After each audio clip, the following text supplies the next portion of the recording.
Hello, everyone. Welcome to Promethean Action's live question and answer show. And welcome to 2026, America 250. Yes, crazy to think, everyone. In just a few months will be the 250th anniversary of the founding of this great country. And thank you very much for joining with us on this magnificent fight to re-win our independence.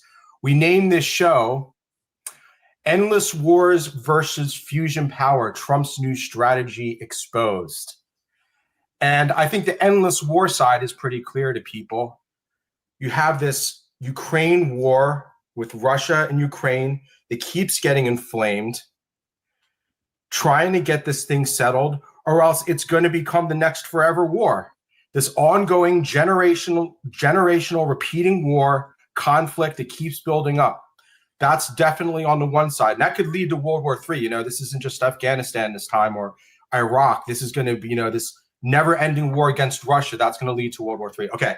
Then on the other side, you have Trump betting his social media company on TAE Fusion. And TAE isn't even the only one. There's another one here in Virginia called Commonwealth Fusion. And Commonwealth Fusion Systems here in Virginia, I don't know exactly what their timeline is, but they want to do the same thing here in Virginia. I think it's good.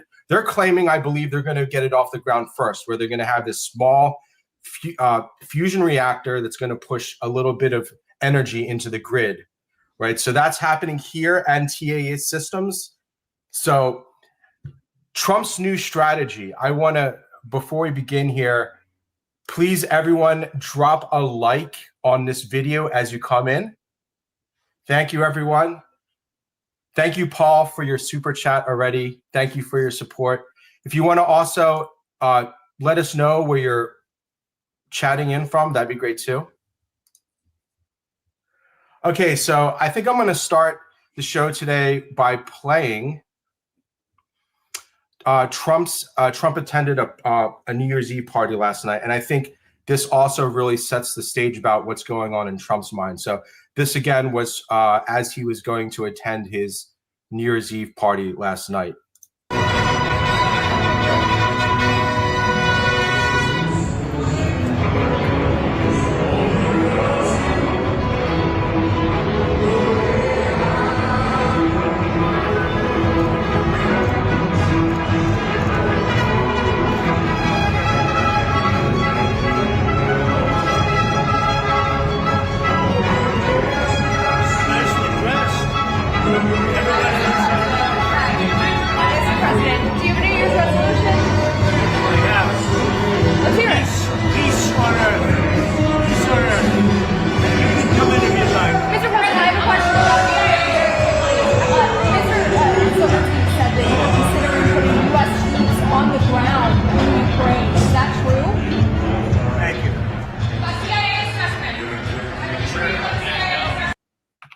All right, did everyone catch that? It was a little bit hard to hear, but the reason I wanted to play that is for the first question. The reporter asked, and I'll play it again real quick. The reporter asked, Mr. President, any New Year's resolutions? His response, peace on earth. Peace on earth. All right, let me just play that again. That was so quick.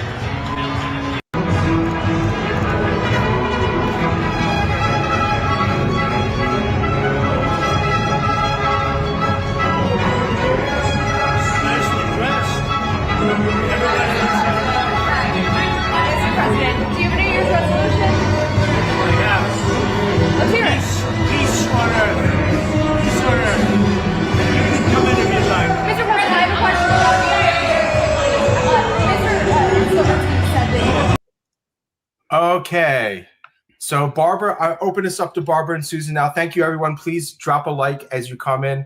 Barbara and Susan, any opening thoughts before we begin taking our questions here?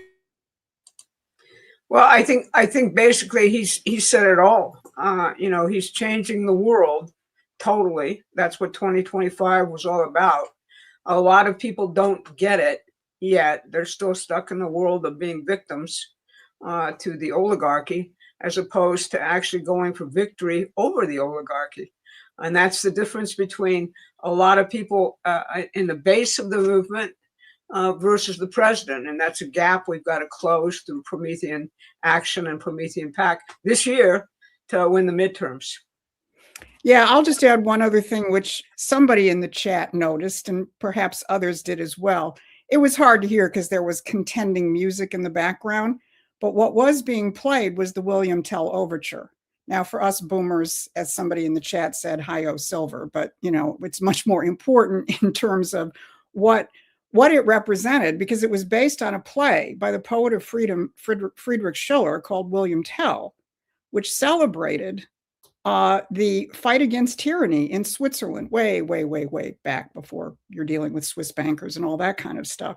But it's really quite indicative, because that in order to get peace on earth, as Trump truly wants, we have to defeat this imperial oligarchical system and establish a world of independent sovereign nations that can work their problems out with each other.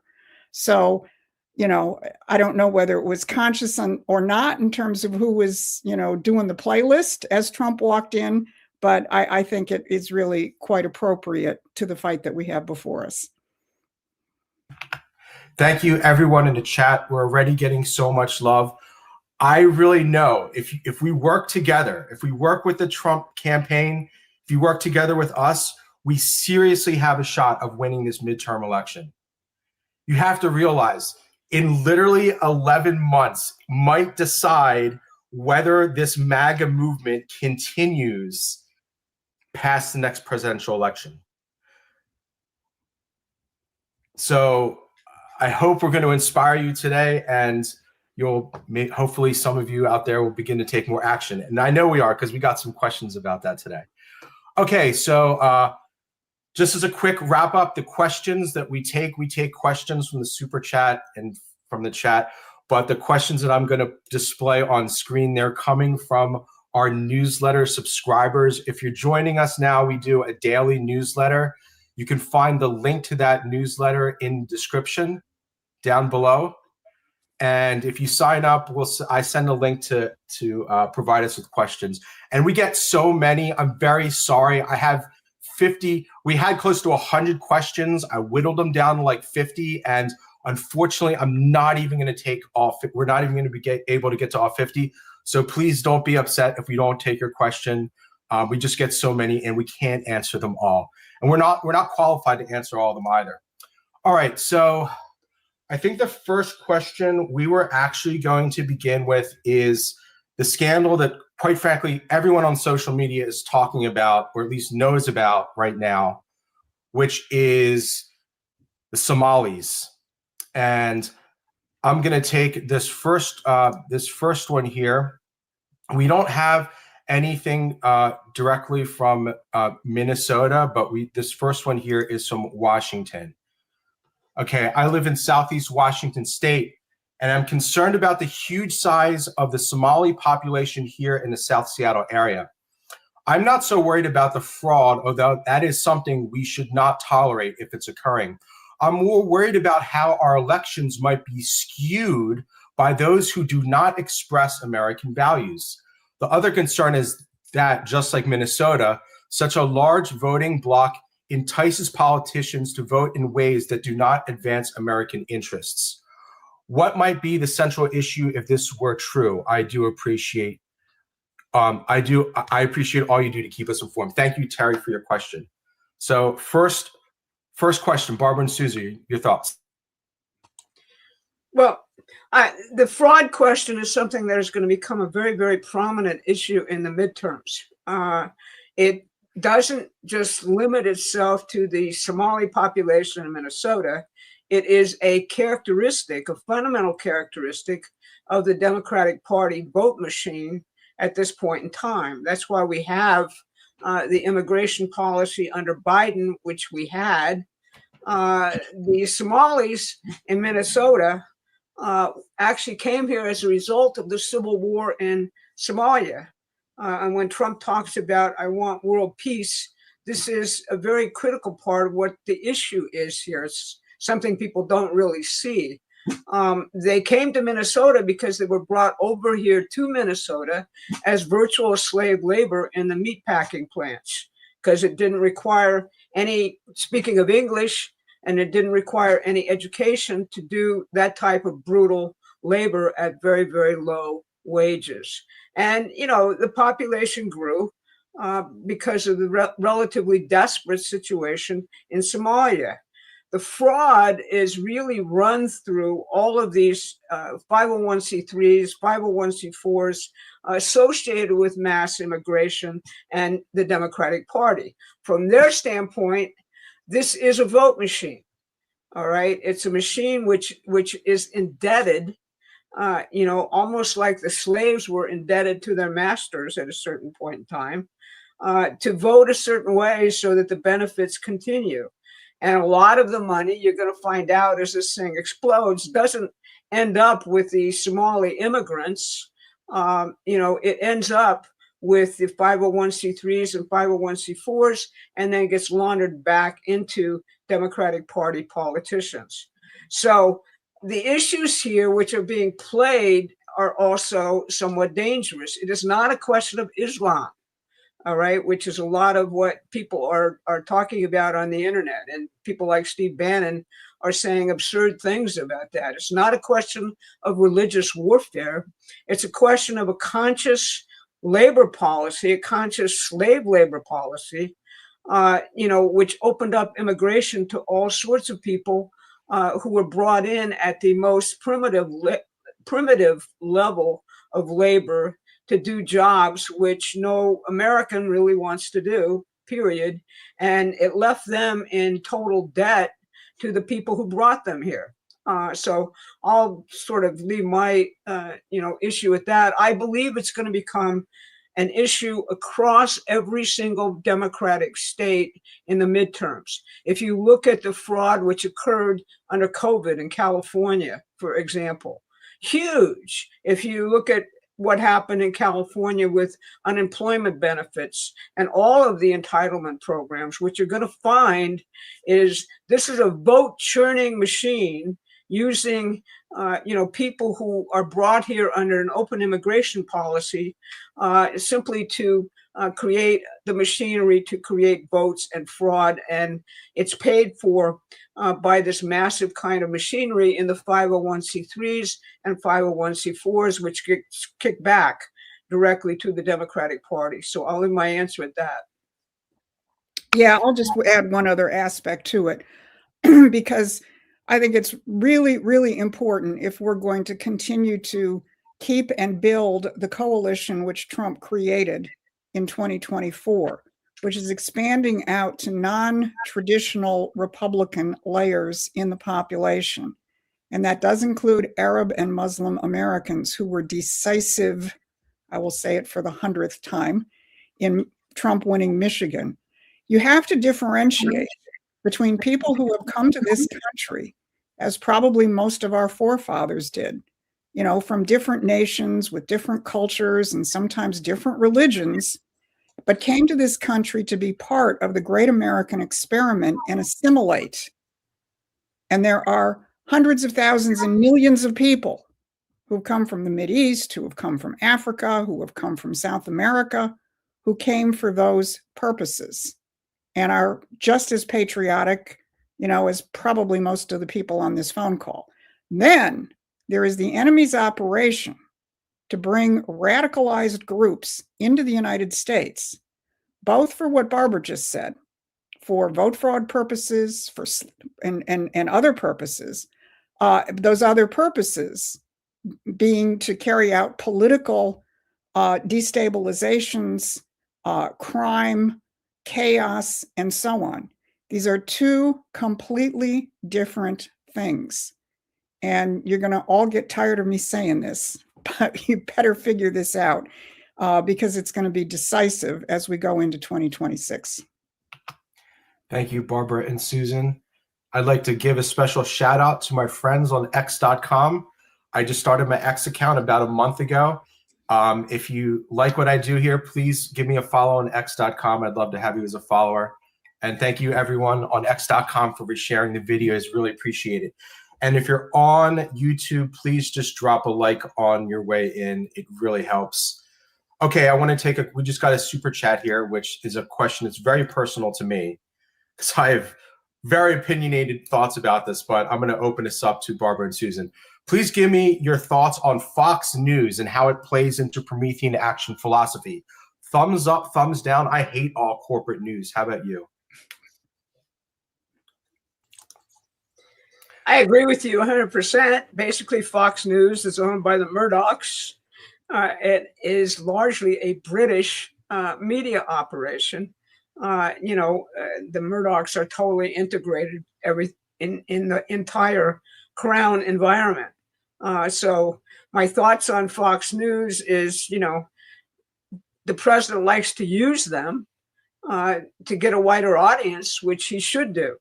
And basically he has a very complex relationship with people like Sean Hannity and other people who, I don't really, like to watch all that much. But, it's useful in that sense. He uses it. I wouldn't recommend it as your general guide to what's actually going on in the world. Yeah, I'll just add one other thing. You don't need to watch the news, okay? Just watch, except if it's where you're going to see a full interview from Donald Trump or J.D. Vance or Peter Navarro or Stephen Miller or any other member of the administration. You can very productively fill up your news watching time by just watching directly what this administration is saying and doing, and then make your decisions yourself in terms of what's really going on. Yesterday in my midweek update, I addressed all the nonsense about, Trump capitulating to Putin or Zelensky or Netanyahu, pick your choice. And one person, when I characterized how Trump dealt with Netanyahu by telling him, we're taking care of the Mideast and we're working with Syria and Turkey, whether you like it or not. And we're working with other countries, whether you like it or not. Somebody challenged me in the comments and said, well, where did Trump say that? I said, well, just listen to the press conference. Listen to the whole press conference. And you'll see this is not in the words, not in the summary words I put them, but you'll hear that this is exactly what he said. So that I think is the antidote to Fox. Just, if they're doing a full-on interview with JD or Trump or one of the other people, watch the interview and cut out the commentary. Yeah, it's now that we have the internet, and you have to look at this from a historical angle. Just 100 years ago, you could have had terrible events happen on a town next door, just 20 miles, 30 miles away. You'd be none the wiser. What's going on in the inner sanctums of other countries was generally absolutely opaque. You could never see into the innards of another country, what's going on. Now with the internet and news and displays, right, these screens that everyone's addicted to, by the way, people should reflect on all these screens that you're staring into. None of this is made in the United States, these displays, right, along with everything else, right? But the news media is entertainment, people. News media is entertainment. It's literally entertainment. So I hate the news. I really do. It's never, look, I have to be honest, knowing the latest up-to-date breaking news has never really helped me achieve anything. Anyway, all right, little side quest there. Okay, let me take the next one here because I do want to stay on this issue for a little bit longer. So I have another one here. Evelyn, thank you for sending this in. I hope you praise Nick Shirley and his uncovering of fraud in Minnesota. I hope all Minnesota voters kick Waltz out and vote for Lisa DeMuth. Enough is enough. These low IQ and American-hating Somalis need to seriously be vetted and sent back to their country, and if they are found guilty of fraud and of any other crime. Enough is enough. It's not about race. Any country that comes to America to extort and create fraud needs to go. How many hardworking parents in low-income homes that actually need daycare and have to pay out of pocket Nick Shirley needs a journalism award. Thank you, Evelyn, for your question. So again, this is everyone's on the mind, and there are a lot of really serious issues tied up in this. So again, Barbara and Susan, your thoughts on this?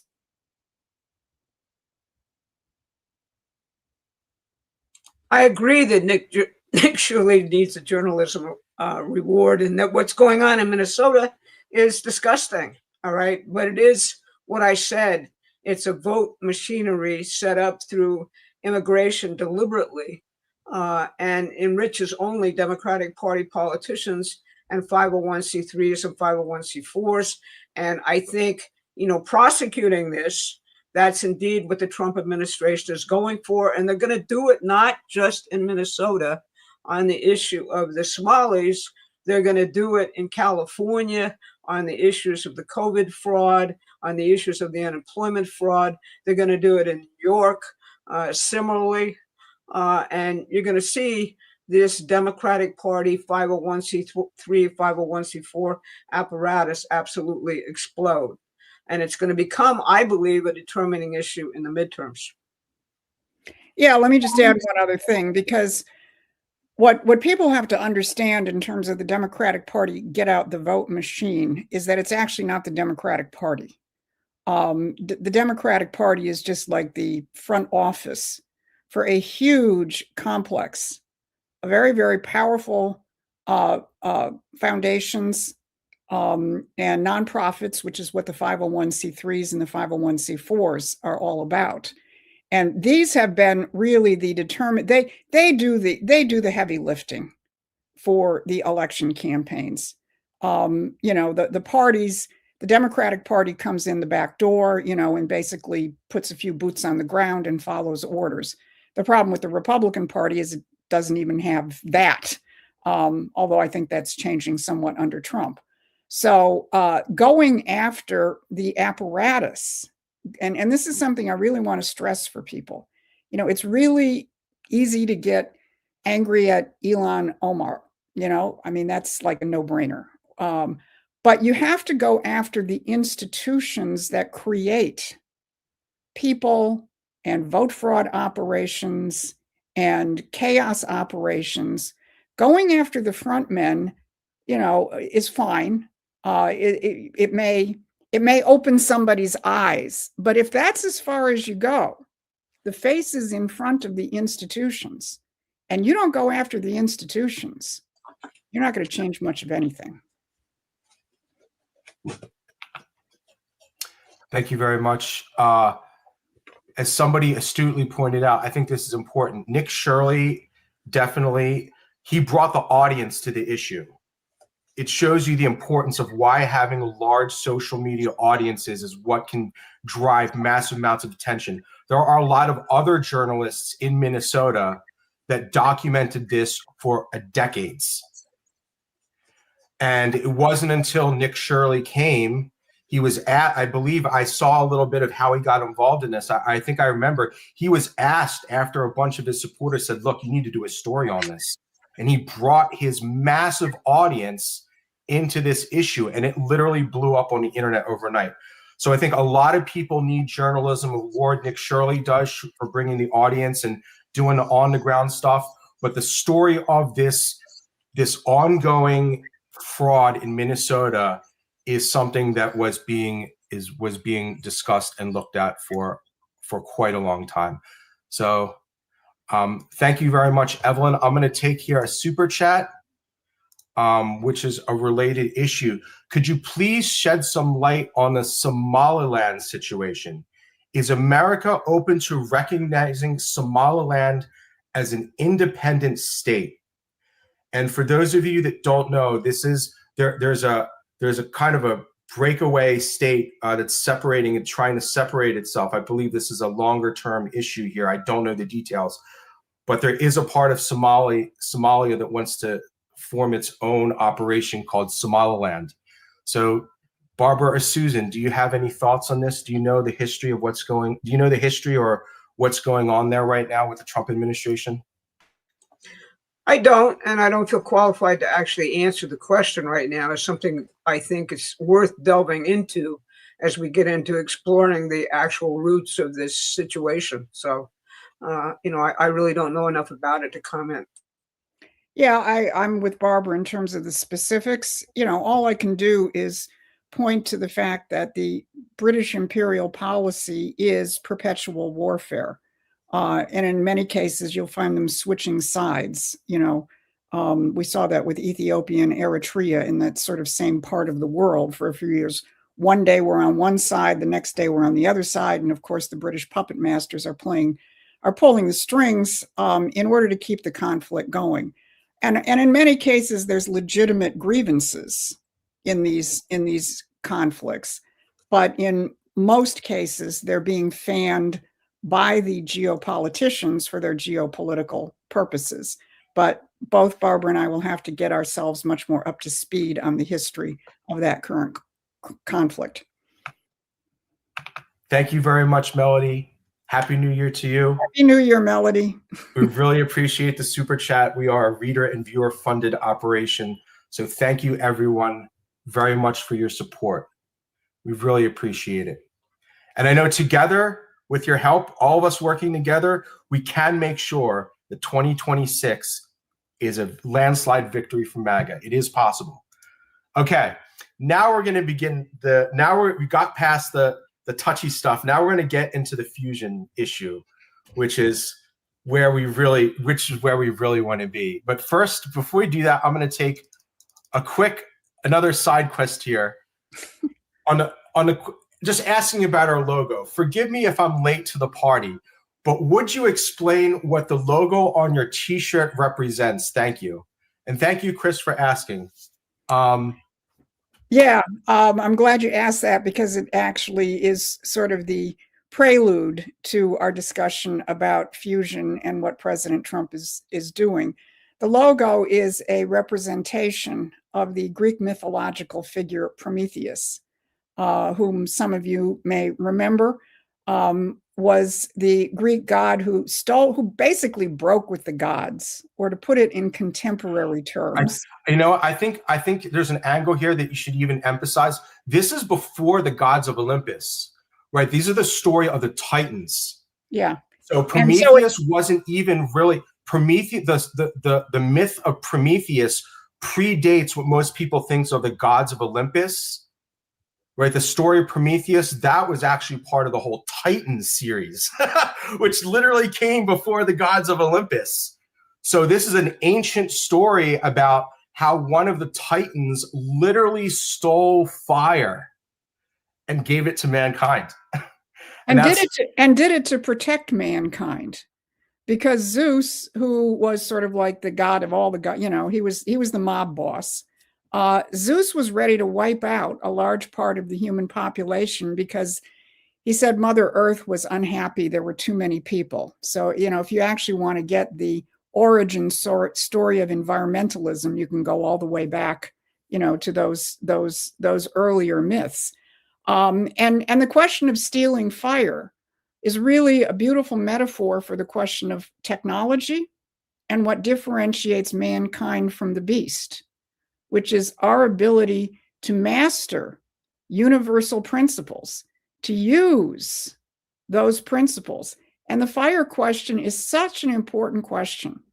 Think about it. Mankind is the only species that is not afraid of fire and learns how to use it to improve our ability to have more people at a better standard of living. So when we founded Promethean Action several years ago as an outgrowth, some of us came out of the movement that was founded by Lyndon LaRouche. And he's the one who pointed out this question of man and fire. And at this point, by the way, we always have to have our legal disclaimer. We have nothing to do with the organizations affiliated with Helga Zepp-LaRouche. When we decided we had to go our own way, and we were looking for an image that would capture what we are doing, it was the Promethean image. And that is, we wanted to take this question, Chris, because it's very, very appropriate to the section of the discussion we're going to go into next, because what Donald Trump is doing with fusion is quite Promethean. So you can go to the next questions, Adam. You're welcome. I just also pinned, if you want to get one of these logo t-shirts, I believe it should just be showing up in the YouTube player right now, so you can check that out. I also think I put a link to our merch store in the description. Okay, so let's move on to the fusion questions here. I believe fusion power is the answer. Do you know who it is that is against development?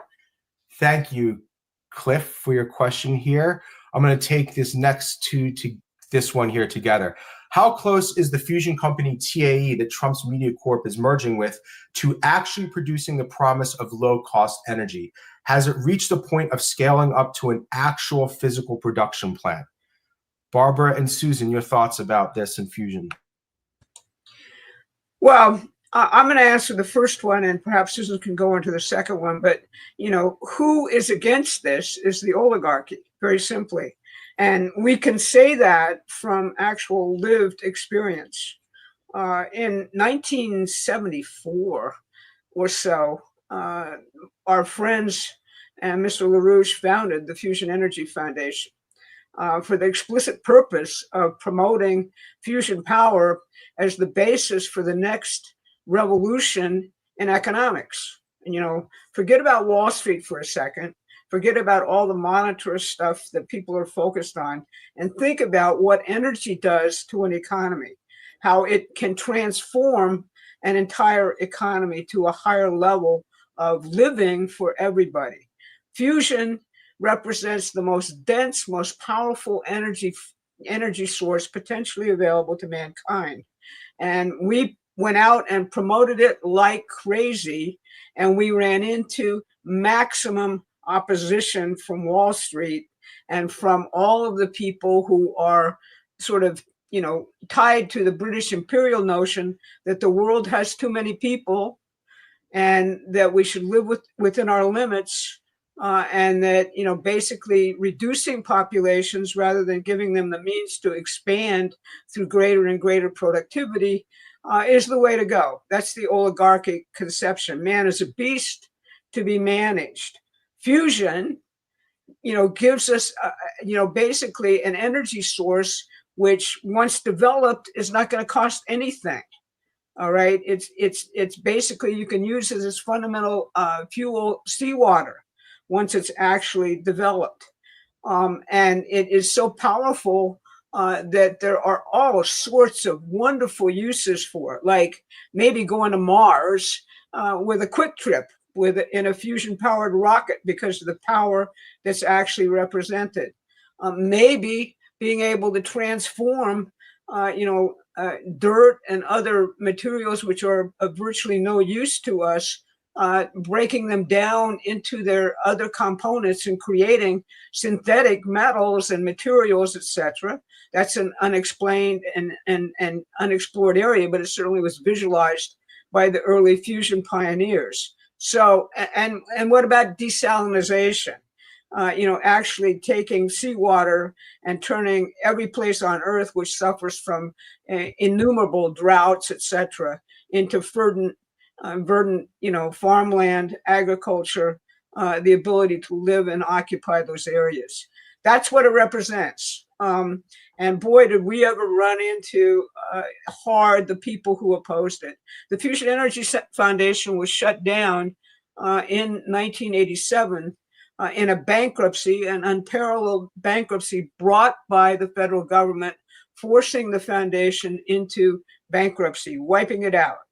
The guy who did that, who led that prosecution, was none other than your friend and mine from Russiagate by the name of Robert Mueller. So you get an idea of the battlefronts that actually go on around this thing. But early on, we actually ran into this type of opposition. There was a whole group called the Nuclear Club of Wall Street, which was set up to counter what we were doing with the Fusion Energy Foundation, and essentially cut out fusion power, mitigate its development, and only go with fission as being the future energy source around nuclear power. So basically, it's the oligarchy who hates this. It's the oligarchy who really hates the idea that man can be creative. Going back to the Prometheus question, the other thing, in addition to fire, that basically Prometheus got from the gods was foresight, the ability to see and create the future, and that's what the fight around fusion power is all about. I might add that when you break down the word Prometheus into its Greek constituents, it means forethought.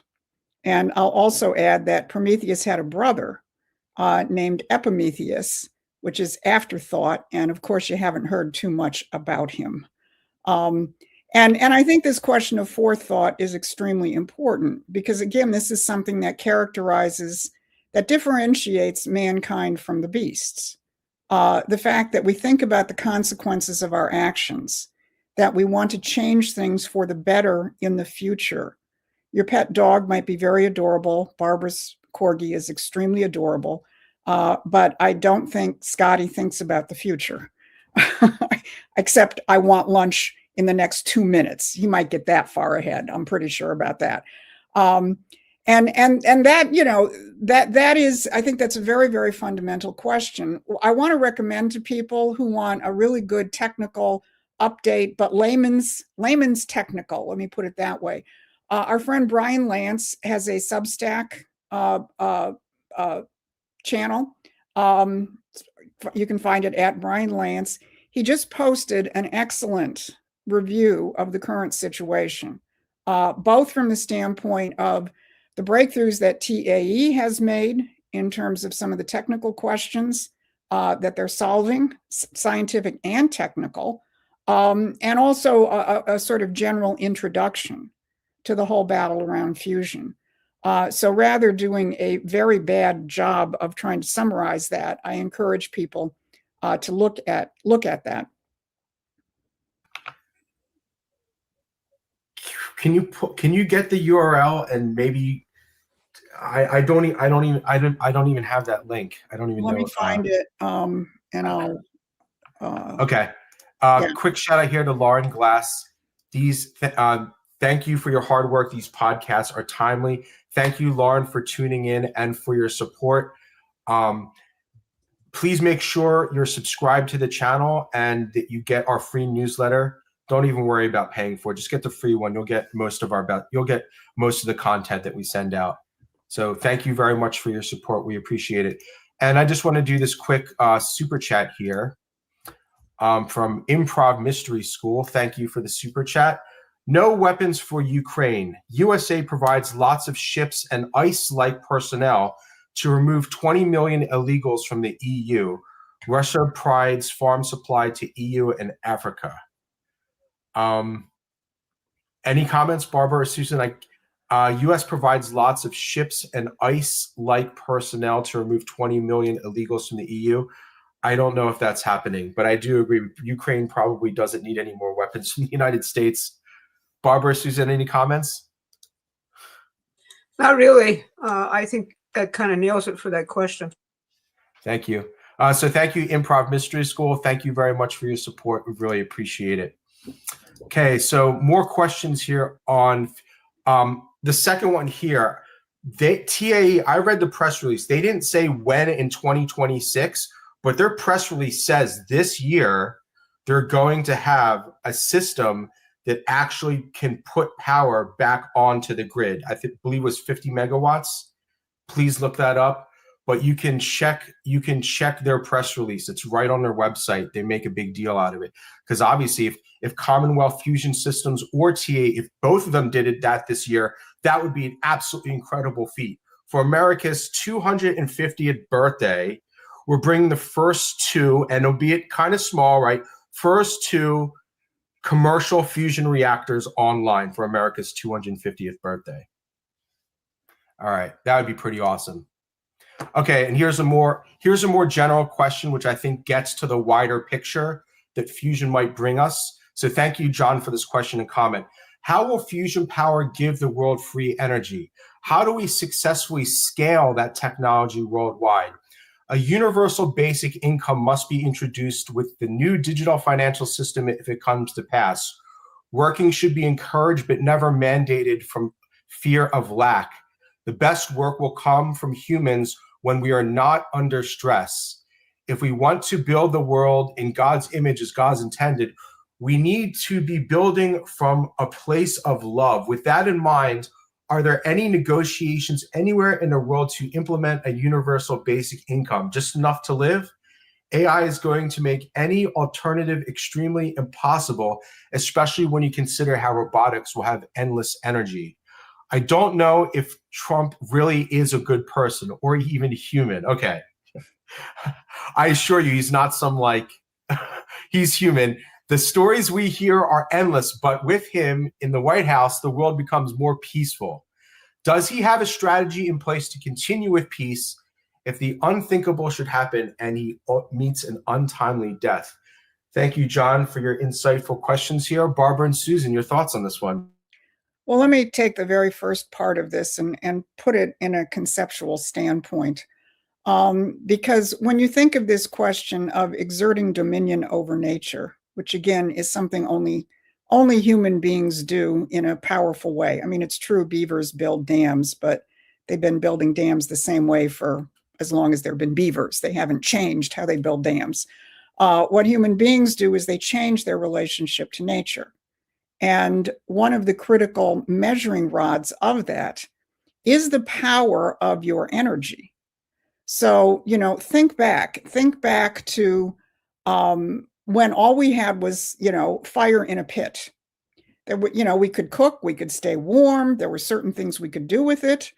But in order to do something like smelt the metals that would give you bronze, you had to have a more concentrated form of energy in the form of charcoal or building your fire pits in such a way so that the energy could be more concentrated and so on. So you wouldn't have had the Bronze Age unless you had a more concentrated form of energy than just an open fire. And if you look at history, then you go to coal, then you go to the other fossil fuels, the liquefied fossil fuels, and then you go to nuclear fission, and then you go to fusion. What you see at each step of the way, you produce orders of magnitude more energy with smaller quantities of your raw materials. Or one way I think of it, which is, I think, kind of transparent for everybody, you couldn't fly an airplane with charcoal because you would need so much charcoal to generate the amount of energy, it would be too heavy and you would never get off the ground. You needed fossil fuels, you needed the internal combustion engine, you needed all of those things so that you would get a much more concentrated form of energy so you could fly an airplane. And without going into, the mathematics of it, we've actually done some very nice charts, and it's probably not a bad thing to resurrect those, to show basically how much bang you get for X amount of your energy source. And by the time you get to fusion, this is where you get to this, once you solve all the scientific and technical problems, which we appear to be on the verge of doing, the amount you get out compared to what you put in, you can call limitless. I mean, it's not technically completely limitless, but from the standpoint of the impact it's going to have on the economy, it will be. So I'll just take it from there.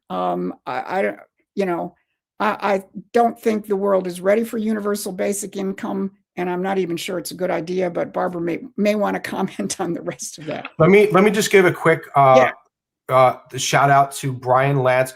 Brian Lance is a writer for Promethean Action, but he has his own Substack. You can just search for Brian Lance. Just check the spelling of his name up here. This is his Substack. It's brianlance.substack.com. But if you just search for Brian Lance, this is his latest article, Fusion Now, Not in 30 Years. And this image you see right here is actually Foothill Ranch, California-based TAA Technologies now employs more than 400 scientists, including 62 PhD holders. They already have 1,600 patents. So yeah, this is supposed to be coming I don't know if it's this machine, but one of these machines now planned to begin in 2026. So please, everyone, go check out Brian Lance's Substack and give him a like. All right. So I also want to question too. I kind of agree with you, Susan, on this universal basic income question, because I don't necessarily agree about this one question, one thing that he said. The best work will come from humans when we are not under stress. That's actually not true. You have to realize there's a good kind of stress and then there's very bad stress. Okay. I agree. Human beings do better work when they're not under bad stress. But I am telling you, if you just give people money for free as this universal basic income and there's no sense of accomplishment, right? Accomplishment's a stressful thing. If you want to accomplish something in life, there's part of that journey of accomplishment, whether it's building a business, building an enterprise, trying to do anything. Part of accomplishment is straight up stressful.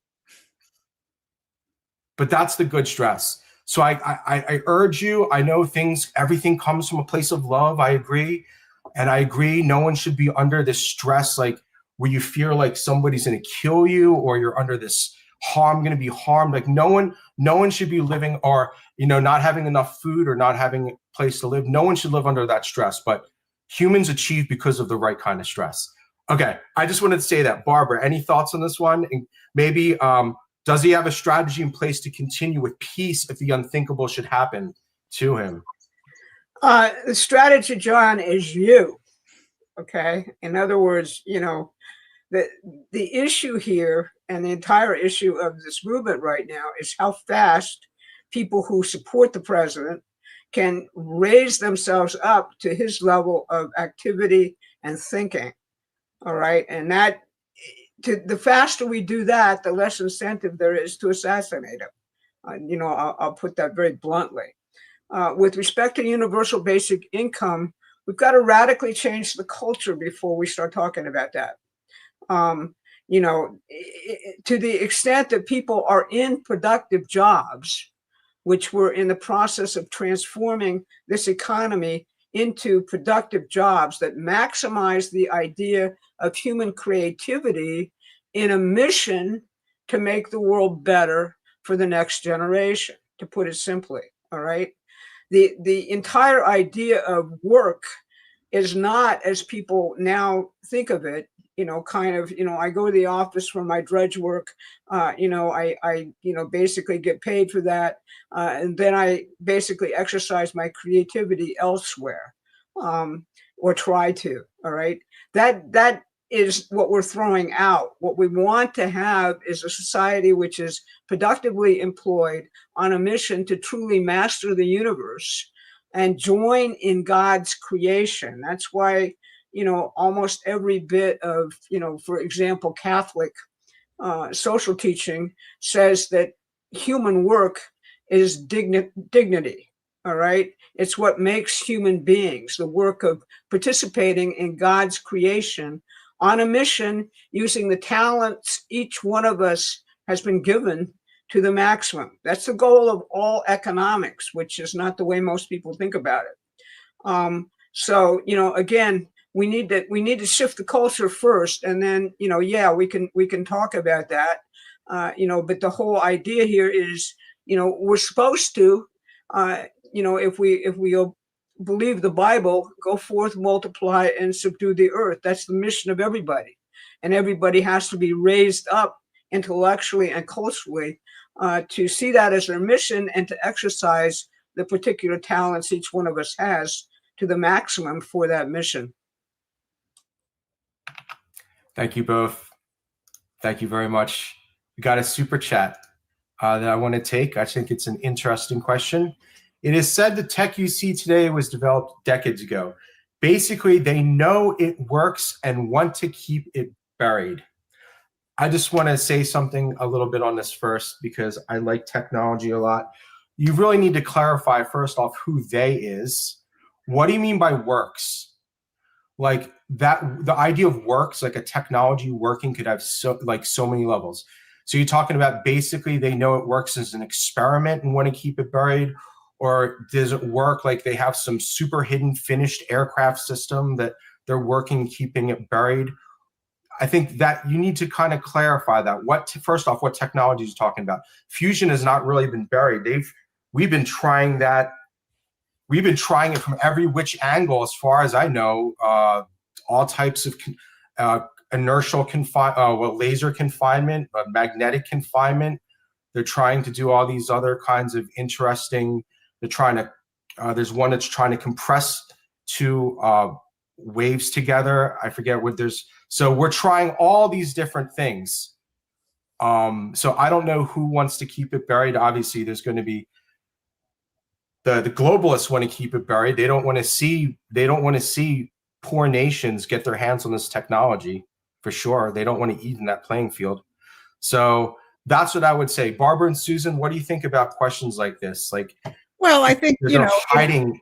It's not even so much. I mean, there may be stuff that they're hiding, but, and I don't doubt that may be going on in some respects. But the more fundamental question is, what is the purpose of your economic system? If the purpose of your economic system is financialization, which is essentially what the British system is and what has overtaken us in the recent decades, then, the only thing you want to be able to do is make money. And I'm sure Barbara can talk about this better than I can. Look at the medical industry, right? Are they interested in finding cures to diseases? No, of course not. They're interested in marketing more pharmaceuticals so that they can make a lot of money. So the real question is what drives your economic system? Is it financialization, or is it what we've been talking about? Be fruitful, multiply, subdue the earth, and exert dominion over nature. You're going to get two different outcomes on issues of technology, depending on what system you're operating in. Thank you very much. And thank you, Peresma. Thank you very much for the super chat. Please subscribe to our channel if you haven't yet already. If you're new, we do 3 political updates a week, plus this live show on Thursday. And we also do a free newsletter. You can get the link to that in our description. So thank you very much for your question. We appreciate it. Okay. What topic did you want to take next? Did you want to address the Flynn situation? Or do you want to take... Why not? We can do that, and then we can get into some of the foreign policy questions. Okay, yeah, let's do that. So let's move on to this question on Flynn, because I think a lot of people are feeling this way about the whole thing. Okay. So thank you, Mary, for your question here and your comment. Watching General Flynn's posts on Truth Social, I notice he always tells President Trump what he's not doing or what he should be doing in a disparaging way. His Patreons say he's holding POTUS's feet to the fire, but I think he may be campaigning for 2028. It's very disturbing, day after day, post after post. I wondered if you guys have any insight on this. Thank you very much, Mary. I think we do. Barbara and Susan? Yeah, I'll start. I've been watching the situation pretty carefully ever since the 2020, basic vote fraud operation exploded and didn't work. Largely because of Patrick Byrne and other people, but that's secondary to what, I have to say at this point.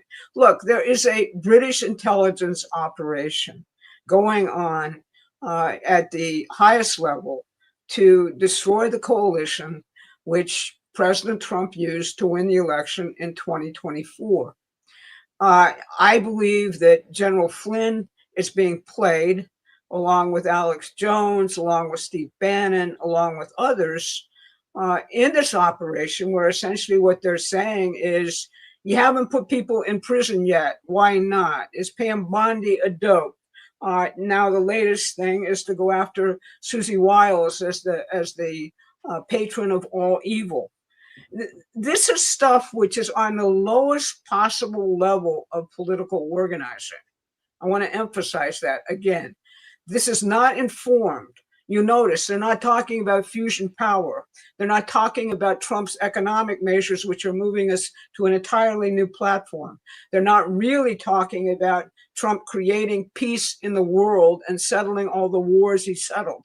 If you just take the war in the Congo, all right, that killed millions and millions of people. Trump got it settled. Is General Flynn talking about that? Or is Steve Bannon talking about that? Or is Alex Jones talking about that? No, we're going to basically go after, the people in the White House who are actually making all of this work. So I think that, I don't believe that Flynn is the heart of evil. I've never believed that, but I believe he's over his head at this point in terms of the actual situation which is actually going on. And they're all being played. And they're all being played because they have a lack of perspective on history, and they have a lack of perspective on classical culture, and they have a lack of culture on how to think on your feet. And they don't add up to Donald Trump's vision or his implementation of it.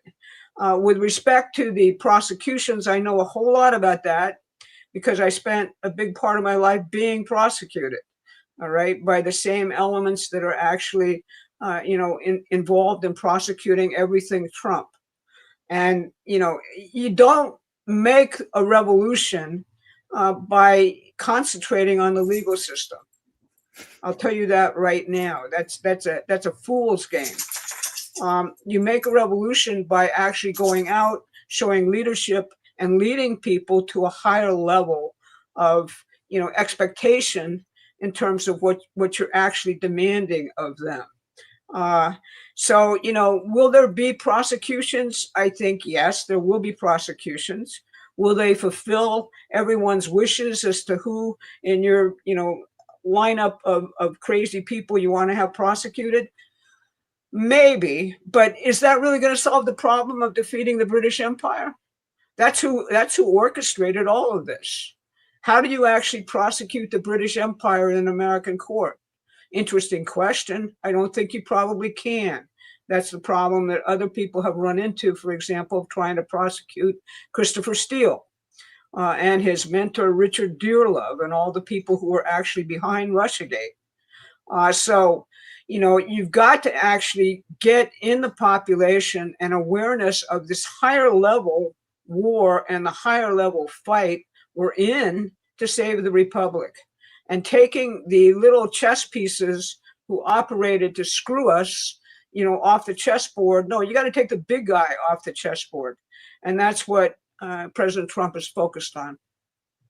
Yeah, I'll take that analogy the next step. Because really, this, if he doesn't have a rest by summer, it means he's sold out and so on. That's just BS. I'm sorry. It's what Barbara just said. Yeah, should some of those pawns be in jail? Yes, they should. What is it going to take to do that in a situation where Donald Trump doesn't control the judges because he can't even get his own people, or the district attorneys because he can't even get his own people through the Congress?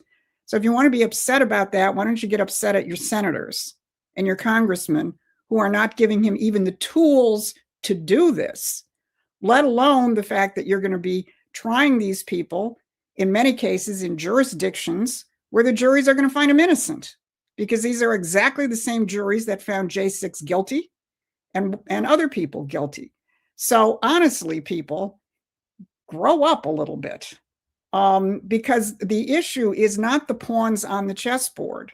The issue is the damn chessboard. It needs to be overthrown completely. And while people are sitting there on the sidelines waiting for someone to be frog marched, into a courtroom, Donald Trump is challenging the very underpinnings of the globalist British imperial system with his national security strategy, with his tariffs. These are killer blows to the heart of the British imperial system. And I'll just, throw out one other little thought object. Let's say all of these people go to jail and the British imperial system is still there. Where are you going to be? Or you bring down that system at the highest level, which is going to take with it the judicial apparatus which is protecting these people. Then maybe you're going to get justice. Thank you very much, Barbara and Susan. I saw a very good question in the chat that was very honest, unlike a lot of other people that say similar things. And I want to kind of just circle back to the issue of technology, because I think this is a very good question. Promethean action. As yet, I know of no reason, that's a pretty big statement, to go to the moon, Mars, space, or any other place beyond Earth. We have all of the opportunities we need here that we need. What am I missing? Thank you. I think it's Daily Eric Carey, USA. Thank you very much for being honest. So I'd like you to, I'd like maybe Barbara and Susan, any first thoughts on this? Well, I'll start with the fact that we used to think big, and now we don't think so big. We used to think big in the generations coming out of at least World War II and before that. And the overall idea was, even if you don't know what the result is going to be, the process of discovery and invention is what Americans are all about. It's embedded in our bones, all right? This whole idea of technological optimism. The reason why we want to go to the moon and Mars and space is to discover things we can't discover on Earth. For example, in medicine, if you conduct experiments in a no gravity situation, you find out a lot of stuff that you can't do, in a gravity situation. If you go about colonizing Mars or the moon, you run into all kinds of really interesting situations, which will help us here on the Earth with deserts, inhospitable situations where we're actually growing the population, having more people, so that the Earth becomes someplace that, for all its uninhabited portions at this point, it actually becomes populated with more and more people doing more and more wonderful, creative things. I can be very utilitarian and take you back to the space program. On the Apollo program itself, it's estimated that by doing the Apollo program, actually going to the moon, we didn't know whether it was going to work.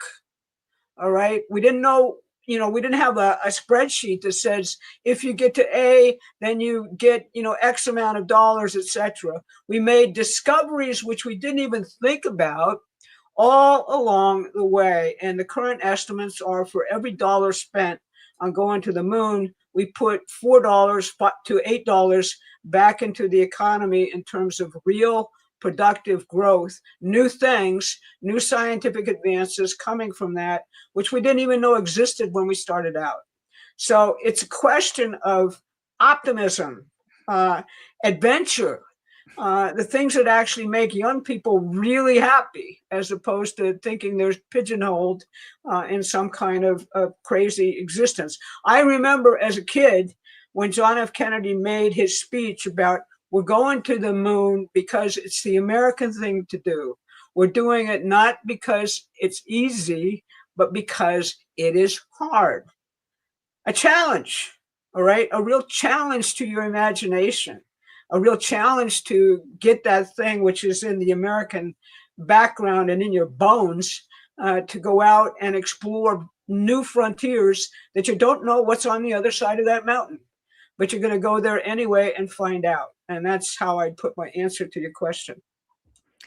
Yeah, I would just add, and then Adam, I want you to pull up that video from the Washington Monument yesterday.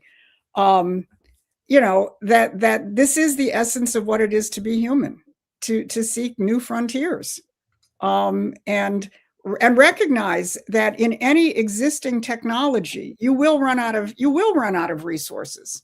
But what differentiates us from the animals is we create something new. And let's go back to the moment to the question of fusion. One of the most, what TAE is using as its fuel source is boron, which is plentiful here on Earth. But there's other fusion systems which will be using helium-3 as the source for their fusion processes. There's very little helium-3 on Earth, but it is on the moon in tons and tons. And I think I saw one example that, a railroad car of helium-3 would be enough to fuel the United States for X numbers of years, and so on. So it is the nature of human beings not to stop. And sure, there's a lot more we can do here. Someone up in the chat earlier talked about the oceans, which we certainly haven't explored, and the Arctic, which we certainly haven't explored. But hey, I'm not going to stop here. And Adam, that's why I'd like you to pull this up, because if people didn't see this, the way the Trump administration celebrated New Year's Eve on the eve of our 250th anniversary, I think is just spectacular.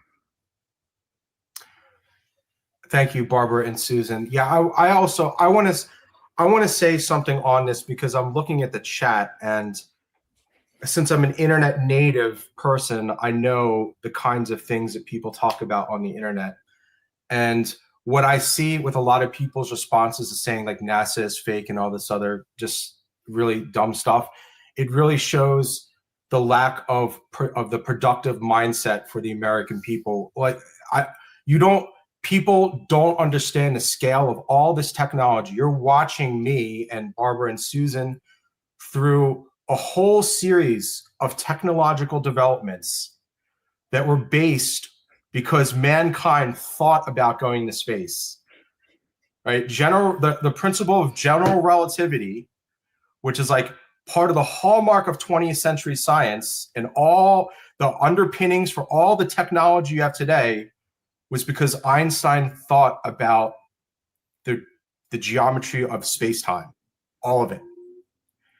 And the other half of our exploration, so mankind, we contemplate on the biggest lengths, right? I don't know if people saw, we just released a whole bunch of new pictures. They have this new survey, this new sky survey, I believe, that's more detailed than Hubble, can see farther back into Hubble. The more we look out there, the more we find. So human beings go out and reach the widest scales that we can. The other side is the microspace, quantum mechanics, right? So the human mind goes to the incredibly small and to the incredibly large, and all the scales in between. So really, when people say they don't see the reason why we should be going into space or doing these hardcore scientific investigations, it's because they don't know how these scientific investigations go to actually produce the products that they use on a daily basis. There's a massive disconnect there. And I think by becoming a more productive nation again, we can kind of get people over some of these really blocked ideas about the nature of space and the creativity of the human mind. It's really because we're consumers. We just consume everything, right? Everyone just likes watching content. No one wants to produce it though. Okay, only the best people will move from consuming content to producing content. That's the real test. So we're gonna play this 4-minute thing. I didn't even see it yet, so Susan wanted me to play it, but I'm gonna pull up this thing that was posted. This was posted yesterday? Yeah, this was how the Trump administration celebrated New Year's Eve on the mall. Okay. Yeah, let's switch that here. Sweat Beach in North Carolina. Two American brothers prepared to transcend the laws of physics. With a sputtering engine and a handmade craft of canvas and wood, the Wright brothers lifted mankind into the sky. In the clouds above, the world grew smaller, and America grew greater than ever before. But for the United States, the sky has never been the limit.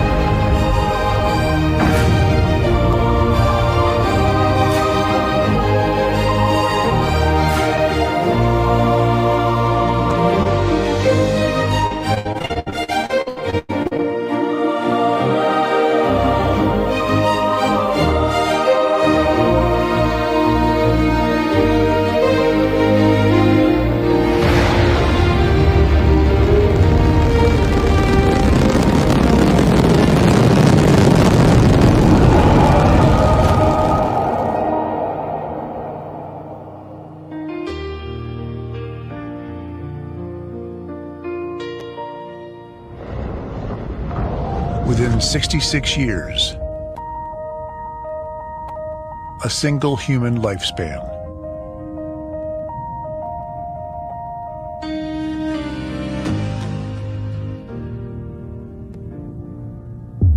American astronauts broke free from the Earth,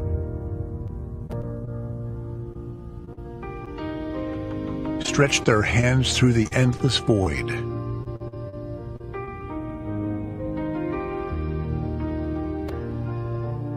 and planted the stars and stripes on the face of the moon.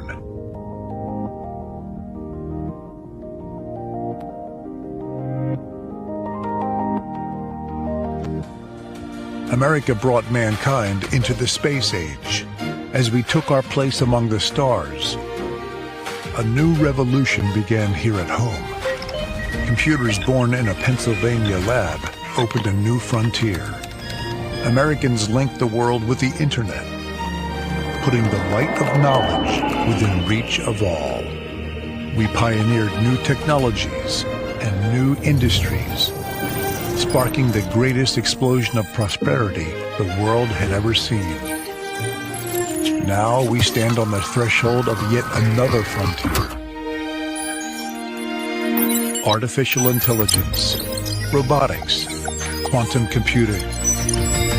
America is once again forging the future and shaping the centuries to come. The pioneer spirit of the American people brought us across oceans, established a nation in liberty, drew us across a continent, and raised us into the clouds. It still beckons us to begin new journeys of discovery, daring us to once again dream the impossible and imagine the wonders waiting among the stars. And perhaps someday, our descendants will plant the American flag on distant worlds, carrying the light of liberty to the farthest corners of creation, reminding all generations that for the United States of America, there is no frontier too far, no dream too bold, no horizon beyond our reach.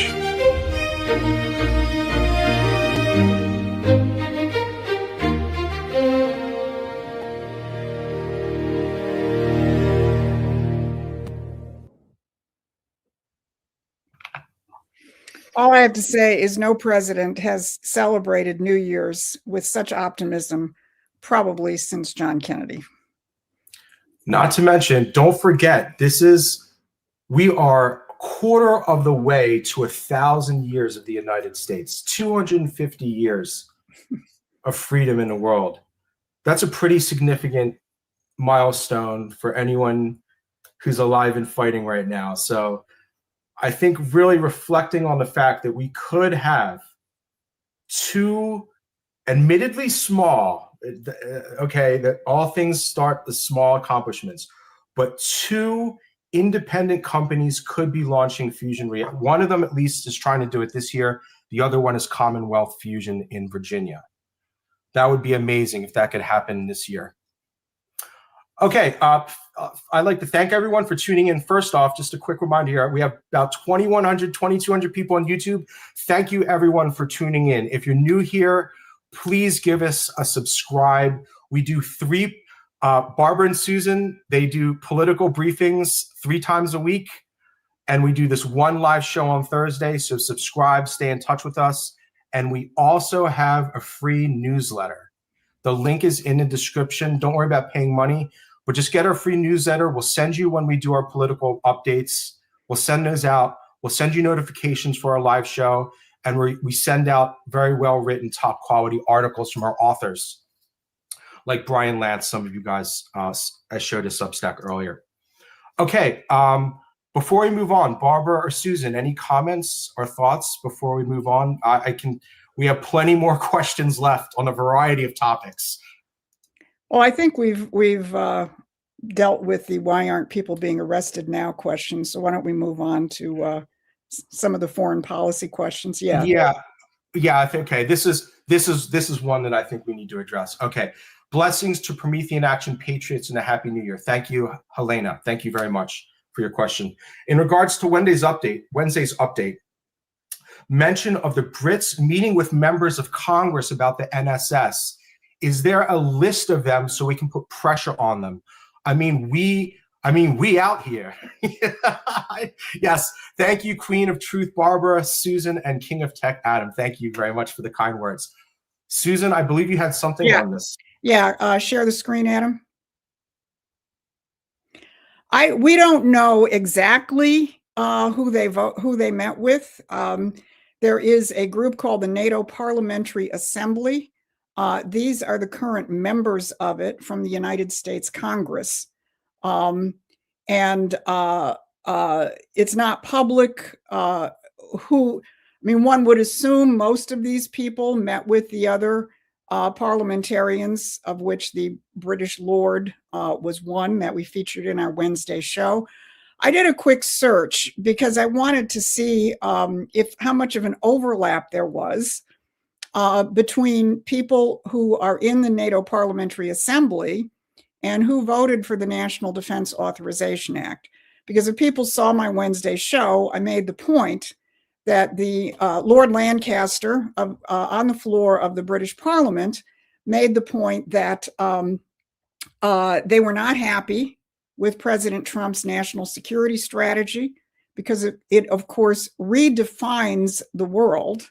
It redefines U.S. strategy, taking us out of the British geopolitical world, which says Russia and China or some other list of countries, North Korea, Iran, and so on, will be our permanent enemies, and the world must always be kept in permanent conflict because there are permanent enemies out there. What the national security strategy says is quite the contrary. It basically says, there's countries out there like Russia and China, and we're going to have to figure out how to work with them, but doesn't declare them to be our permanent enemies. And in fact, the national security strategy says the biggest problem we have right now is with Europe, because they're acting like dictators in terms of censorship. They want to keep the wars going. They're destroying their nations with mass immigration and so on. So the national security strategy is a dramatic break from the British geopolitical outlook that the United States has been loyal to. What Lord Lancaster said, which I featured in my show yesterday, is that, the good news is there are people in Congress who say, don't worry about the national security strategy because we have our own policy. I can pull up that clip real quick. Sure. Why not? Keep talking. Give me a second. I'll pull it up. What I did is I mapped the members of the NATO Parliamentary Assembly against how people voted against Trump for the National Defense Authorization Act. Now, here's what I think is really quite singular. There were two Democrats who voted against it. Actually, I think there were three. I think the chart is, there were two. The only people who voted against it were a couple of Democrats from this group. But in lockstep, every single Republican voted for the National Defense Authorization Act, which is a direct counter to President Trump's national security strategy. That's part of the problem that Donald Trump has. It ain't just the Democrats. Yeah, okay. So I pulled it up. So just a little bit of backstory, guys. This was from the House of Lords. This little discussion happened on December 16th.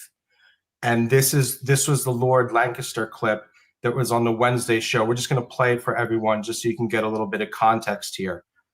So here we go. Swept Beach in North Carolina. Wrong one. Sorry. Here we go. I was in Washington, D.C. last week with other members of the NATO Parliamentary Assembly, and when the national security strategy was discussed with our fellow elected members in the US, their message was clear that NSSs come and go. Sometimes they're implemented and sometimes they don't, but we should... So right there, these come and go. Right? Sometimes they're implemented, sometimes they're not. should judge by what Congress passes, and the National Defense Appropriation Act last week delivered an extra. Okay, right. So did you hear that? Forget about Trump's national security strategy. Just focus on what Congress is doing. And what did Congress just do? Let's go back and listen to this carefully. Appropriation Act last week delivered an extra £8 billion to European defence and put a floor of some 76,000 troops, US troops in Europe. Whilst the Minister won't have done an assessment on the NDAA, could she perhaps write to me and put a copy of that assessment in the library? Okay.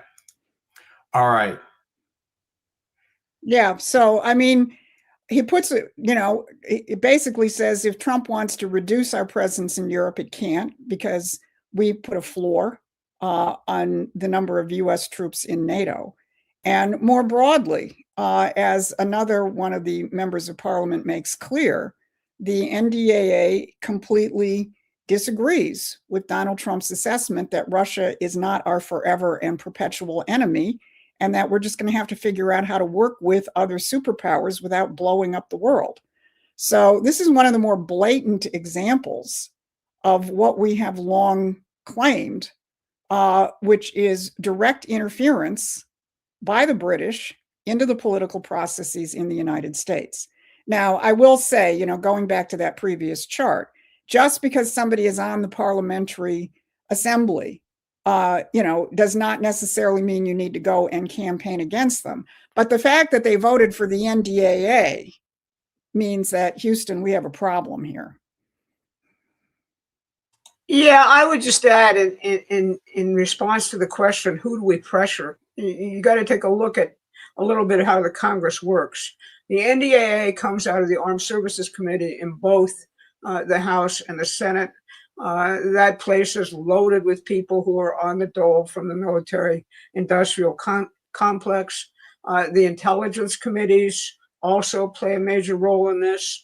And if you really want to look at the magnitude of the problem, just take a look on the internet, look up the Ukraine caucus in the Congress, and you will kind of be amazed at the level of participation in that. And, constant pressure on Trump to essentially come back to this kind of situation we've had with the Atlantic Alliance for the last decades. So the problem is in the Congress.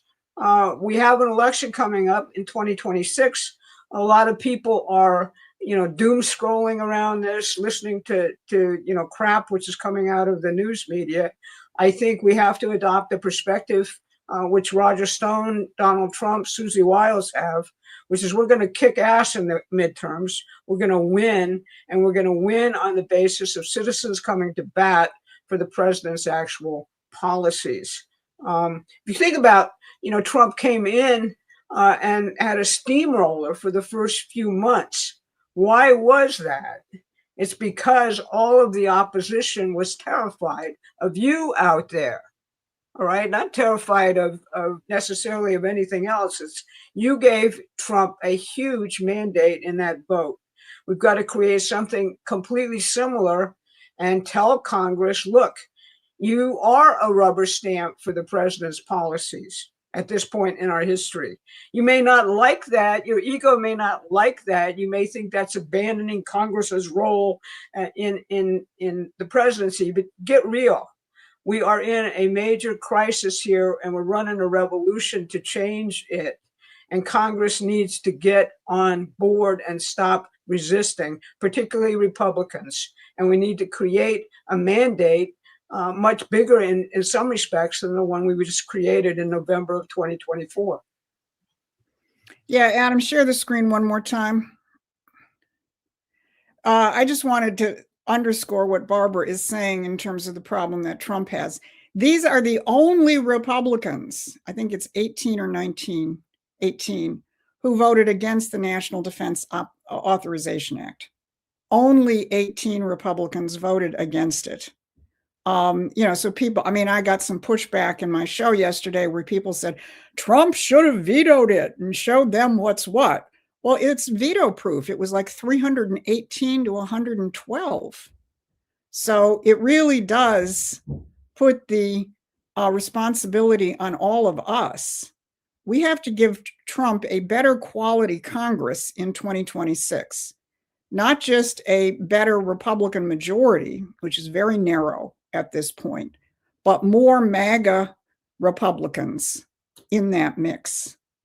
And that's what we're doing, not just in terms of educating people at Promethean Action, but I think, as some of you know, we also have a political action arm called Promethean PAC, which is providing people, let me get to, here we go, providing people with the resources to go out and make sure that we don't just get a Republican Congress, but we get a MAGA Congress. This is a half-page flyer on Trump's new Republican Party. That's the front page. Whoops, where's the back page? There's the back page, which makes clear Trump has created a new Republican Party, free of the war hawks, free of the Wall Street speculators and parasites and so on. It's a new Republican Party versus the Uniparty. And I encourage people to go to the Promethean PAC website. Adam, maybe you could pop the URL up there, and order some copies of this and get out there and organize.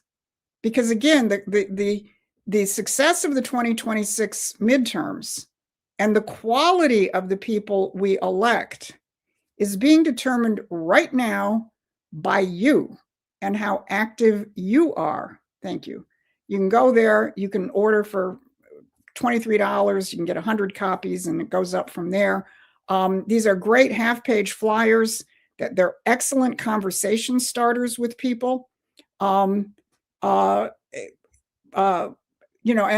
do want to share a kind of organizing insight from one of our supporters in Ohio from a couple of weeks ago, in terms of how do you start a conversation, say, with a stranger. And he had a really good idea.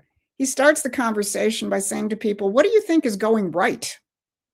To see if people are actually responding to the fact that we're no longer living under a vegetable president and complete control by the global elite. Now, so I want to encourage people to go to Promethean PAC. We'll be spinning up much more material on that platform as we get into 2026, because again, politics is not a spectator sport. Unfortunately, with social media, that seems to be the extent of people's political activity. Having fights in some thread over something.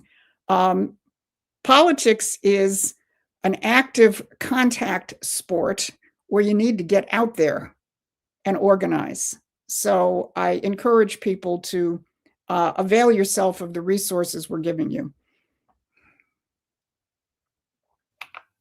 Thank you very much, Susan. And I have a question that addresses this exact issue. And I'd like to thank you, Gina. If you're watching this, thank you for sending in this question, because this is the beginning of actually making a difference in the United States. And this is something that whenever you try to organize, everyone is going to run into this question. This is a really important one. So many people have been duped by the media. It is difficult to have a coherent conversation with them. I have printed out your flyer, but opening a conversation with somebody who suffers greatly from TDS is difficult. Any suggestions? I have my own thoughts on this, but I'd like to hear from Barbara and Susan first.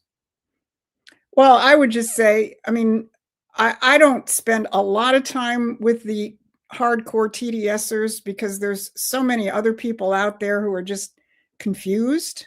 A lot of people will say, well, I voted for Trump, but I don't like what he's doing here, what he's doing there. And I will go back to our friend in Ohio who said, why don't you start a conversation, ask people if they think anything is going right. I might talk to them about the price of eggs for starters, or gasoline. But it's that's my thought. I don't know what Barbara has to say. TDS is actually a psychiatric condition. So you're dealing with madness. You should basically understand that in the first instance. You've got somebody who's temporarily off the charts. If you're forced to deal with them, like you're in a family situation, etc., I would only add this. Think about the most provocative thing you can say to them, which is true, which represents actual progress, as Susan said, like fusion. Did Joe Biden or Barack Obama actually talk about fusion? Barack Obama thought that basically if you created fusion, for example, in the continent of Africa, the continent itself would boil over and everyone would die. He cut all funding for exactly these things, just like people are saying here. So, what tends to happen with people when they're in this state is that if you actually hit a home run in terms of something they have to admit is true, they're not going to admit it right away. But if you're persistent and keep talking to them about true things, you're going to see a gradual shift if they're honest. All right. And you're going to break the spell, so to speak, because, they've got side vision of actually thinking about what you said. You land the punch. They're probably not going to hear much about it for about a week or two. But as long as you formulated the right kind of punch, they're going to basically entertain it, and you begin to break the spell. But again, it's not, unless you're kind of forced into that situation. I think the first thing we got to deal with in terms of the midterms of people who have been sucked into all of these operations designed to actually screw up the coalition that elected Trump. Yeah, Adam, share the screen again. I'm going to show people one more resource here. We created this graphic for my show yesterday, and I think we'll probably get it on, maybe we'll get it on the website someplace where people can use it. But this is just a snapshot of what Trumponomics did in November alone. This is pretty stunning. These are projects that broke ground. 136 factories, 78 processing plants, and 199 warehouses. And this is just the beginning. To quote Donald Trump, the best is yet to come. Now I'm going to show you one other thing, another resource. This resource, however, is on the Promethean, oops, wrong way. This is on the Promethean Action website. This is another flyer which you're encouraged to download and print out yourself. And it just goes into more detail in terms of what Trump has already done. It includes those figures that we just showed. It also has the citations of where these figures have come from. So if people are, saying, "Oh, I don't believe that," well, here's where we got the data from. I think this is also another good conversation starter in terms of get people in the real world. This is actually happening. He's really transforming the economy. And, your kid might have a better life because of it. Now, that doesn't get them. I don't know what does.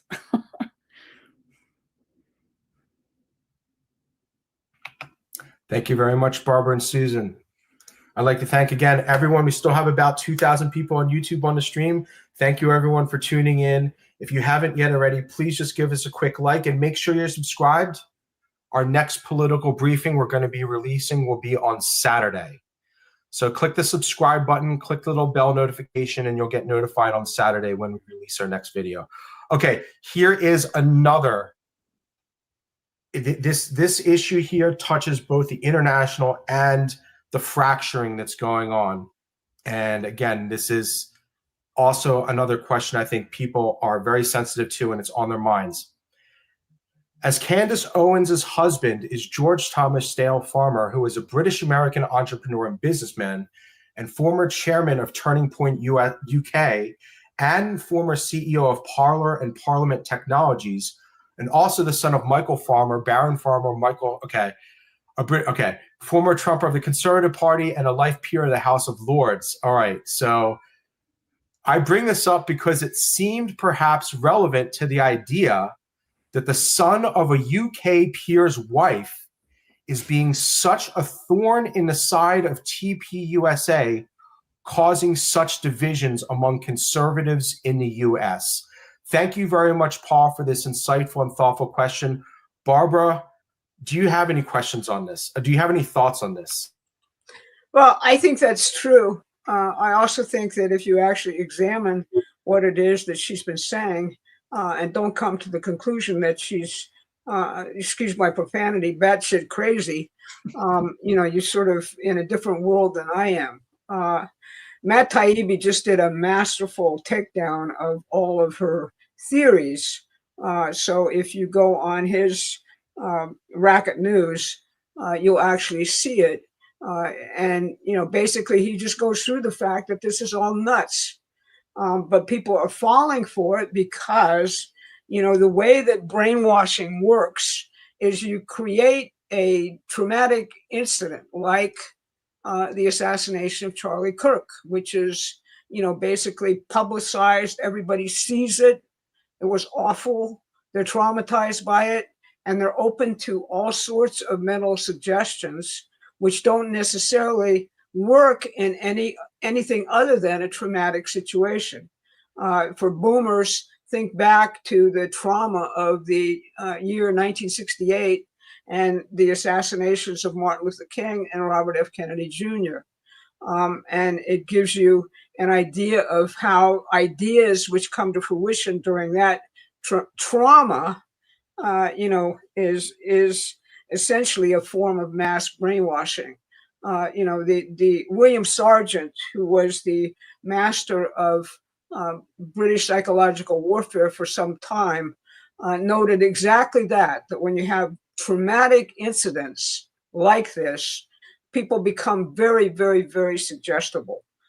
It's taking a page from what happens in warfare, where you're in battle all the time and you come home basically seeing ghosts, like we see with everybody who's come back from the various illicit wars we've conducted recently with their brains totally disordered. So that's what I have to say about that. I think it's a classic psychological warfare operation, and it's being run on Turning Point for the obvious reason, which is to actually destroy that organization, which is critical to organizing the youth vote within the Trump coalition.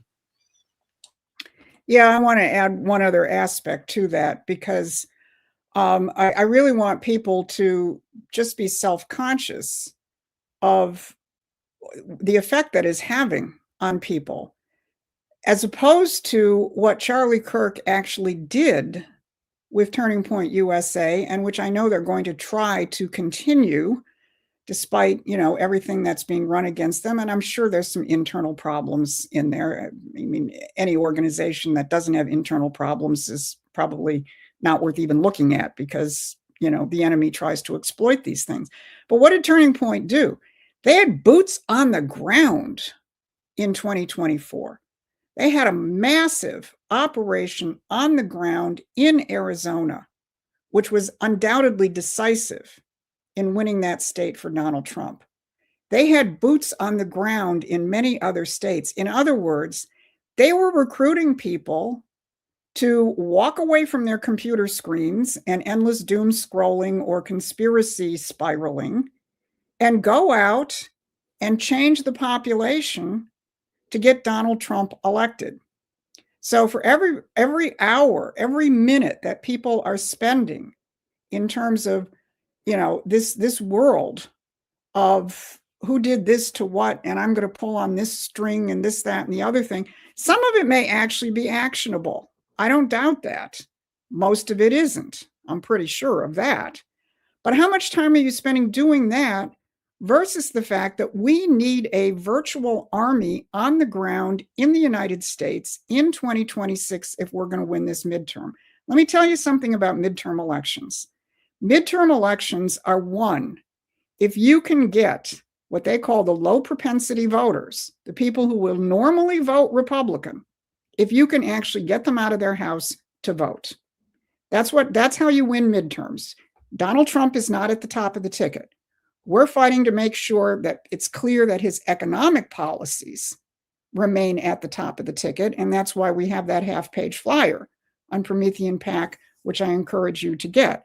But it takes an army. I know in Michigan, my husband's running for state rep. I know how much work it takes to knock on doors in one little state, state legislative district.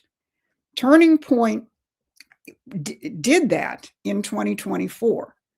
And, you just have to stop and think in terms of all the rest of this crap. How much is it immobilizing people from going out and actually engaging your fellow citizens around these critical issues? So find an organization in your local area that is doing something, especially if it's doing something in terms of engaging the population. Become an election inspector in your local jurisdiction, or poll watch, or whatever. They're called different things in different states.